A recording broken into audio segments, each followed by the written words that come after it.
Hello and welcome back to another episode of the Hype Queen podcast. You are with Megan. I hope you are so well. I'm talking about something that I am incredibly passionate about today, which I feel like I say all the time because I have many, many passions when it comes to personal development. But this one in particular, because it's really changed my perspective around how I show up in my life and how I have really honed in on keeping promises to myself that I make. So what I'm talking about today is my word is law, right? So the person that you are when there's nobody around, when you have to be accountable for yourself for things that you said that you were going to do, making sure that you do them because you have said so, right? And this is one thing, and again, I crap on about my calendar all the time, but in a way that has sort of helped me because if it's in my calendar, it's going to happen. Irrespective of how I feel. So let me give you some examples of when we can sometimes let outside influences or external factors kind of make us deviate from what we said we were going to do, right? So you're tired, you feel like shit, you're demotivated, whatever. When you originally make those decisions the night before to go to the gym, and you're like, yep, I'm going to eat healthy tomorrow. Tomorrow's a new day. I'm going to go to the gym tomorrow, right? Alarm goes off at 5 a.m. You snooze it, you snooze it, you snooze it. You're like, all right, well, I don't have time to go to the gym anymore. And I'm probably just going to eat like shit today, right? That's not sticking by your own word. Okay. Or when there are other people around, maybe perhaps in your workplace, and you are, trying to impress either a coworker or your boss or whatnot, and you're going to work harder around those people. But when you are deciding to start a side hustle of an evening time, you've had a long day at work and then you come home.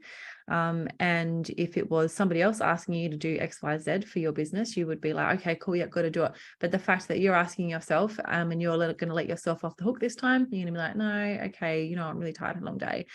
I'll do that tomorrow. Right.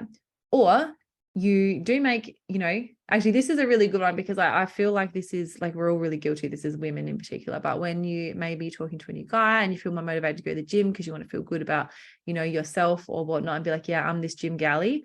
And then he is no longer in the picture, or again, you have a really long day, you're tired, you can't be bothered. That motivation isn't there anymore. And even though you told yourself that you would do it, you don't do it, right? So life gets in the way, okay? You have a bad day, you're not feeling the best, or even you might get the guilt for prioritizing yourself over other people or other things. And what about doing these things just for you? So if you are doing these things for yourself and holding yourself to account, and you're like, I'm not doing any of these, I'm not working hard for other people, I'm not going to the gym to feel good for other people, I'm not, doing any of these things for anybody else, it is just for me, I guarantee you that those outside influences are not going to bother you, right?